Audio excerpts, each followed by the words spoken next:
Countries joined the United Kingdom and United States in taking such actions, and in response to the President's leadership, several additional countries and NATO have followed up with similar actions since our announcement.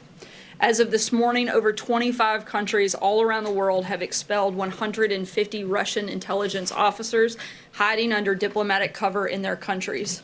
As we have said before, the United States is open to building a better relationship with Russia, but the Russian government must understand that there are serious consequences for its destabilizing actions. This large and growing global response makes it clearer than ever that an improved relationship will only be possible if the Russian government changes its behavior. As you all saw, last week, the President once again showed his clear commitment to tackling the opioid crisis by signing an appropriations bill that includes over $4 billion in funding to combat this epidemic through treatment, education, and enforcement. If you follow the White House on Twitter, you've also no doubt seen the heart-wrenching stories of Americans who have been deeply affected by this crisis. Courageous addiction survivors, along with family members, friends, and law enforcement officers, are sharing their personal stories through crisisnextdoor.gov. And today I'd like to say that the White House, along with the National Park Service, will host the National Safety Council's Opioid Memorial on the Ellipse in President's Park. This stirring exhibit will be open to the public from April 12th through the 18th to educate visitors on the devastating impact of the opioid crisis. Within the exhibit, 22,000 engraved pills display the faces of Americans tragically lost to a prescription drug overdose. These stories are tough to hear, and this exhibit will be an intensely emotional and somber experience. But it's also a reminder that lives are at stake and we must take action to end the plague of addiction that is ravaging communities all across our nation. And with that, I'll take your questions. Sarah. Thanks, Sarah. I wanted to talk a little bit about the census decision here. A lot of critics have concerns that including the citizenship question will discourage immigrants from participating. Can you talk us through how the government is going to address those concerns? Look, this is a question that's been included in every census since 1965, with the exception of 2010 when it was removed. We've contained this question that's provided data that's necessary for the Department of Justice to protect voters and specifically to help us better comply with the Voting Rights Act, which is something that is important and a part of this process. And again, this is something that has been part of the census for decades and something that the Department of Commerce felt strongly needed to be included again. Has there been any talk of trying to do some type of campaign or some other type of outreach to ensure that immigrants participate? So states like California, for instance, that have large immigrant populations are counted appropriately? I'm not aware of those specifics, but I would refer you to the Department of Commerce. Bill. Yeah, Sarah, the president in the last few weeks has reached out to a number of high-profile lawyers to take him on as a client in the Russia probe. Dan Webb took a pass recently, Ted Olson took a pass recently, others have as well. I'm wondering why the president has had so much trouble finding an experienced lawyer willing to take him on, and who at this hour is his lead counsel in negotiating with Robert Mueller and the special counsel? Look, the president has a highly qualified team with several individuals that have been part of this process, Ty Cobb, Jay Sekulow. For specific details on any search process outside of the White House, I would refer you to his outside counsel. His lead counsel now. I would refer you to outside of the White House. I would refer you to Jay Sekulow, who can address any detailed questions on that front. Ambassador Nikki Haley said in reference to Syria that Russia cynically negotiated a ceasefire it instantly denied. You say the only way we can cooperate with Russia is if they change their behavior. What about their actions recently speak to them changing their behavior? I didn't say they had changed their behavior. I think that's why you're seeing the United States, along with over 25 other countries, step up and take action, and why we expect to see another of other countries follow our lead on that front. Thanks, Sarah. A question about Russia and a follow, if I might. On Russia, I heard you say previously that we as an administration have been exerting maximum pressure on North Korea, for example. I'm curious, is the administration applying maximum pressure on Russia. Do you believe that that's what's happening by way of what we saw yesterday and beyond? And if not, why not? We're certainly applying pressure on Russia. We're certainly encouraging and working with our allies and partners also to do so. And I think you've seen an unprecedented number of countries step up and join the United States in that effort. Let me ask a quick follow-up, if I might, and I understand the irony in asking you this, so if you'll indulge me anyway. The president, at least on social media, has been somewhat silent, dating back more than 15, 17 hours. And I only ask because with all the things going on, Russia and Stormy Daniels, usually he likes to communicate directly with the American people. He has chosen not to. Is that part of a new strategy that the White House is employing, or is it just the president taking a break? Look, the president's still been incredibly engaged. He gives us messages to come out and deliver on his behalf on the regular basis, but he's also put out a number of tweets over the last week, and I think you can expect that he'll continue to do that. Speaking of silence, we asked Raj yesterday why it is the president and those associated with him offer payments to people to essentially buy their silence. Raj said that false claims are settled out of court all the time. I'm hoping you can explain why the president's attorney paid Stormy Daniels $130,000 in the days before the election if her claims were false. Look, that's a question you would have to ask the president's attorney. I certainly can't speak for him. I can only speak on behalf of the White House. The president's attorney's not here, and you, as you say, you do speak for the president. Can you explain why this payment was made in the week before the election? Look, I can tell you that the president's denied the allegations. Anything beyond that, I would refer you to the president's outside counsel and his attorney, David Schwartz. One more question, if I may, on this topic. The president's attorney, Michael Cohen, there was a line for DD that Donald Trump was supposed to sign. Why did he not sign on that line on the NDA? Once again, I would refer you to the president's outside counsel on that matter. I can't speak to it. Sarah, one very quickly to follow up and then one on this census. To be clear, he continues to deny the fundamental charge that she has, which is that she had this sexual encounter with him in 2006. He denies that? Yes, the president has denied those allegations. And on the census, Sarah, what do you say to critics who argue that ultimately this is a way to target immigrants, that it's going to be fewer resources for immigrant communities? Once again, I would argue that this has been practice of the United States government.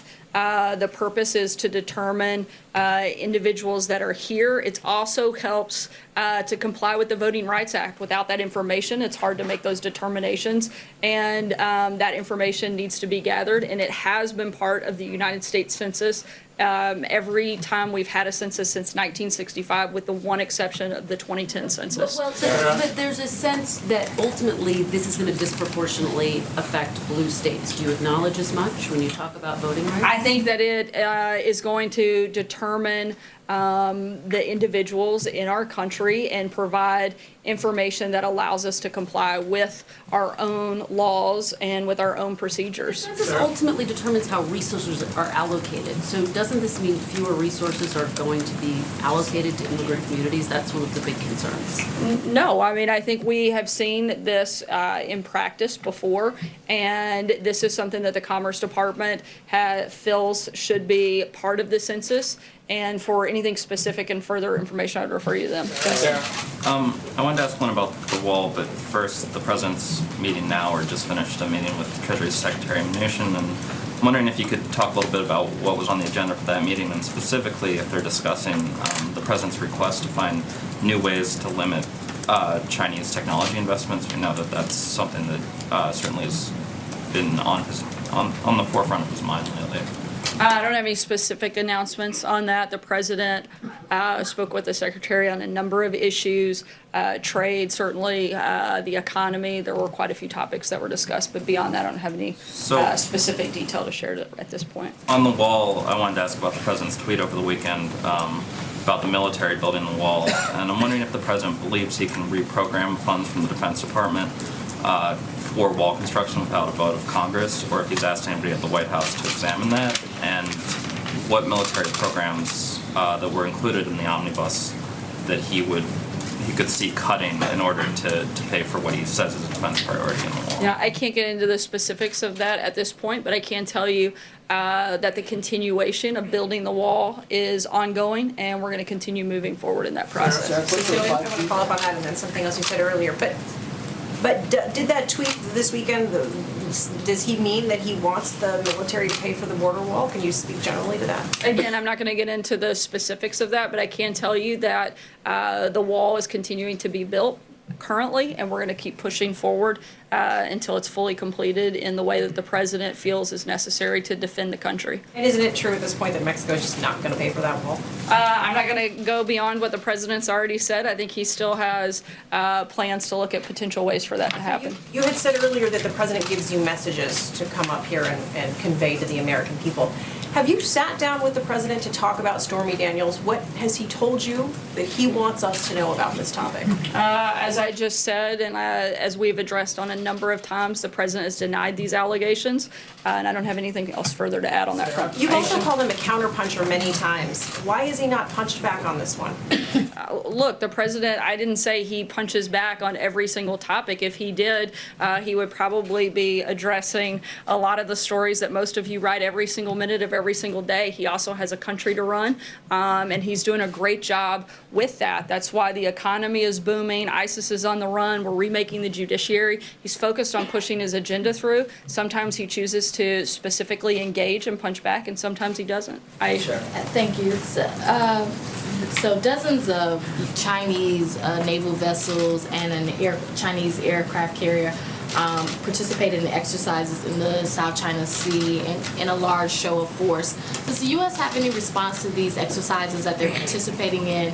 Has the U.S. government been monitoring what's going on there? And does the U.S. have any concerns? We're always monitoring these situations, but I don't have anything specific to announce at this point. David? So the New York Times reports that President Trump is still speaking with Rob Porter and has even talked about bringing him back to the White House. Is that true? There are no plans for him to come back. They have spoken one time. I'm not aware of any other conversations beyond that. Just one time since his departure. Jeff? Sarah, That I'm aware of, David, just one time. I still don't know that I understand why the president's response has been so different in this case. On October 13th, 2016, he said these claims are all fabricated. The next day, he said I have no idea who these women are, they're lying. Mrs. Trump has said he will push back 10 times as hard, no matter if you're a man or a woman, he treats everyone equal. Why the silence? Is someone advising him to be silent, or is he following his own advice? I don't think it's here? silent when the president has addressed this. We've addressed it extensively. There's just nothing else to add. Just because you guys continue to ask the same question over and over and over again doesn't mean that we have to keep coming up with new things to say. We've addressed it. We've addressed it extensively, and there's nothing new to add to this conversation. If I could follow up. Sorry, I'm going to keep moving. Can you give us an update on the trade talks with South Korea?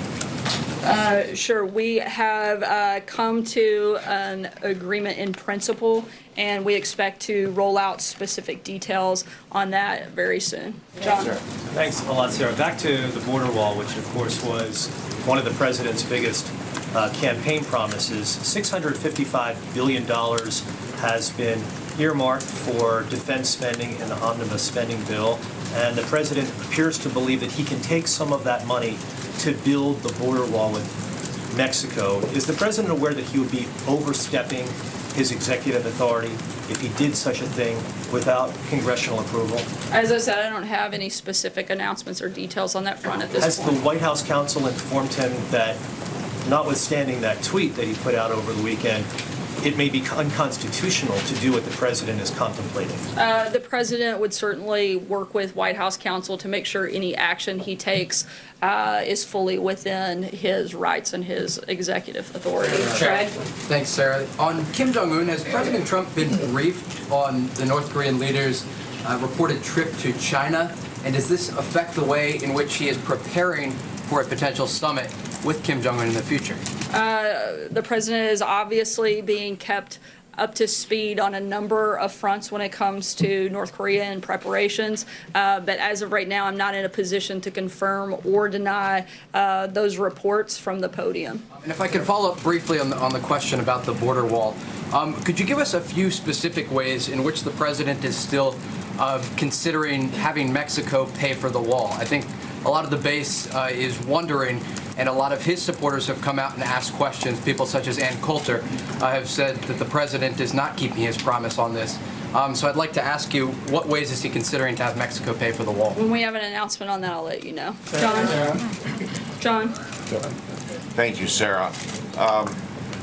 One question. Secretary Ross, while he was in business school, worked on the 1960 census when this question about citizenship was included. Is this his idea to revive it after 22 years, or did that originate in the White House? This is something that the Department of Commerce oversees, but it also takes into account suggestions and recommendations from the Department of Justice and others. The Department of Justice certainly played a role in this process. But not the White House. I'm sorry? Not the White House. The White House supports it, but the decision was made at the department level. Jordan? Thanks, Sarah. Jared Kushner's attorney said yesterday that the White House counsel had conducted an investigation into loans that were given by companies whom executives he met with. They cleared him, said no issues were involved. Can you confirm that there was an investigation and that the counsel's office cleared those loans? While the White House counsel's office does follow up with staff to assist with compliance with various ethics standards, it is not probing whether Jared Kushner violated the law. The White House indicated to OGE that we are aware of news reports and would proceed as appropriate. Beyond that, we do not and will not have any further comment. One follow-up, though. Democrats on the Oversight Committee requested some information on this investigation today. Do you plan to comply with that request? As I just said, the White House is not probing whether Jared Kushner violated the law, and we don't have anything further beyond that front. Dave? Thanks, Sarah. What is the White House Sorry, Dave. Former Supreme Court Justice John Paul Stevens wrote an op-ed today where he called for the Second Amendment to be repealed. First of all, did the president see that, have a reaction to it? And in the current political climate after Parkland, Florida, does the White House feel there's any chance that that kind of a movement could take hold in Washington? The president and the administration still fully support the Second Amendment.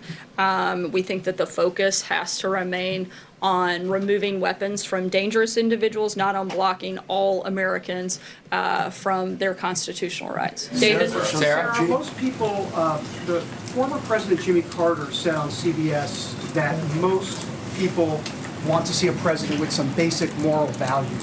What sort of reaction does the White House have to that? I'm sorry, I couldn't hear the last part. What sort of reaction does the White House have to Jimmy Carter's statement about most people wanting a president with basic moral values? Look, I think that the people of this country came out in by the millions to support Donald Trump, support his agenda and the policies that he's pushing forward. And he has been delivering day in, day out on that front. He's kept a number of his campaign promises, and that's only been within the first year and a half. I think the people that voted for and came out and supported him still do so, and do so because they believed in the agenda that he was driving, and he's been delivering on that since he came into office. Sarah, thank you, Sarah. Two questions on trade. The first one is on the tweet the president sent last night saying trade talks going on with numerous countries that for many years have not treated the U.S. fairly. In the end, all will be happy. What does it mean by all will be happy?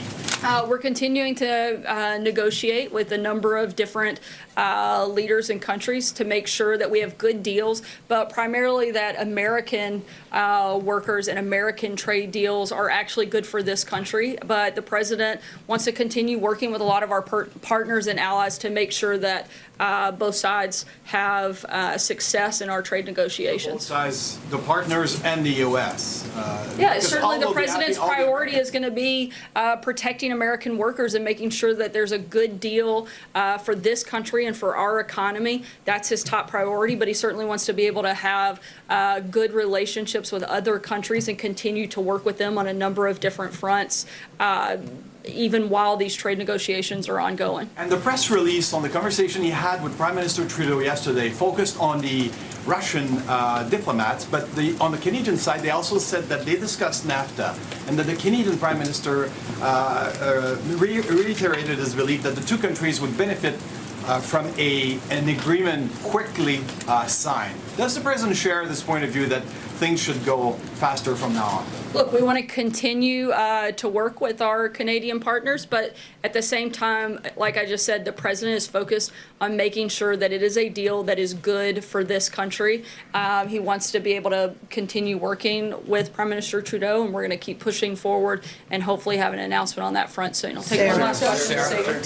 Sarah, yesterday Raj was careful to say that the meeting with Kim Jong-un would happen in the next couple of months. In some months, does the White House still stand by its May deadline for that meeting between the president and Kim Jong-un? We are continuing to move forward. The offer was extended and accepted, and we're continuing to move forward in that process. We still don't have a set time or date on that front. Thanks so much, guys. Have a great day. Police-involved shootings that have been in the news lately, Sarah. What is the president? All right, Sarah Sanders wrapping up today's White House press briefing, taking questions on a range of issues today. Let's bring in Marianne Marsh. She's a former senior advisor to Secretary of State Kerry, and Colin Reed is Senior Vice President of Definers Public Affairs. Both of them Massachusetts natives. I don't know how this keeps happening, but I'm glad that you stuck with me. Let me start with you, Colin. So you watched the press briefing with me. There's a lot of questions on a range of issues, but Stormy Daniels comes up again.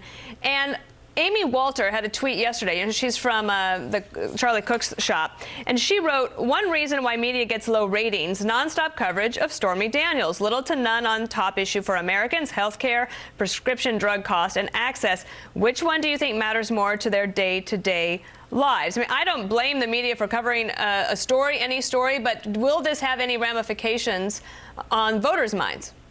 Well, Dana, look, there's a reason that President Trump and his allies target the media so frequently. It's because they're not generally popular amongst the American public. I have lots of friends who are reporters. I like them, but most everyday people do not, and there's a wide variety of reasons for that. But I think to the point you were raising about whether or not this is going to resonate, there was a poll this morning that showed amidst all the Stormy Daniels coverage, somehow the president's approval numbers have ticked upwards. So I think that speaks to where people are concerned and what they are really focused on, which is the economic issues, and people are generally feeling a lot better about the tax cuts as well as the economy as a whole. Right, and Marianne, I wanted to ask you about this because you and I don't know, well, Colin might be old enough, but we remember the 90s well. And I just asked them to pull up for me the approval rating for Bill Clinton before and after his, the whole Lewinsky issue. I don't like to call it the Lewinsky scandal anymore. I think she's got a good point on that. In 1997, Bill Clinton's approval rating was 58%. After impeachment, it's back up at 69%. Could it be that President Trump might actually benefit in the long run from all of this kind of coverage like Bill Clinton did? Well, historically, when people feel that whether it's Bill Clinton or anybody else is being unfairly maligned, they circle the wagons and support him. The numbers go up. I think there's a big difference here, though. The difference is it's not the salacious part of the Stormy Daniels story that matters. It's the questions around Donald Trump's reaction to it.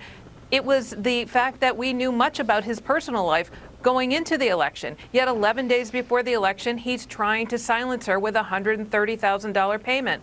Why would you do that? $130,000 isn't nothing. And so you have to ask yourself, does someone have leverage over him? Is he compromised? Are there other people who might have leverage over him as well? Those are the questions that really matter and worth taking a look at. Does it remind you a little bit, Marianne, of the coverage about the John Edwards affair? There are certainly similarities there where you go with John Edwards, it ended up being an FEC violation. I think we're certainly looking at something pretty close to that, if not that, with Donald Trump. But that opens Pandora's box. And that's why the Mueller investigation will look at this as well. How it was campaign finance funds used by the Trump campaign and their associates? What were they used for? How were they used for? And were there other parties involved, whether it's in the Stormy Daniels affair or other issues that the Mueller investigation is looking at? It all comes down to the fact that is Donald Trump making decisions in the best interest of Donald Trump or the country? That's what matters. Well, I have you. I want to ask you about one other issue, and that is this whole issue about the census. Both the Attorney General from California and Sarah Sanders addressing it within the last 30 minutes or so. Take a listen to two quotes from them. This is a question that's been included in every census since 1965, with the exception of 2010. 2010 when it was removed. We've contained this question that's provided data that's necessary for the Department of Justice to protect voters and specifically to help us better comply with the Voting Rights Act, which is something that is important and a part of this process. And again, this is something that has been part of the census for decades. It seems that the Trump administration made a decision and announced it would add this question about citizenship to the 2020 census. Given the way that this administration has attacked immigrants, you can understand why immigrant families would be afraid to fill out the census questionnaire. All right, Colin, Congress still has to take a whack at this, and then it's going to obviously go to court, and so we don't know what's going to happen. Meantime, what do you think the politics will be on the left when it comes to this? Well, I think a lot of this issue on where you stand on it is going to be based on where you sit. And if you're a member of the Democratic Party who is vehemently opposed to everything President Trump and his administration stands for, you're going to be against it. Mm-hmm. And it could quite quickly become a litmus test, like other issues we've seen percolating on the left, that you must be for or against in order to have a chance to run for higher office. Mm-hmm. And I think you'll see a lot of these 2020 wannabes in the Senate and elsewhere take a strong stand on this issue against the president. Marianne, I have 40 seconds left total in the show. I'll give you the last word. Well, look, the fact that they're invoking the Voting Rights Act is laughable when Donald Trump's done nothing to punish Russia for the 2016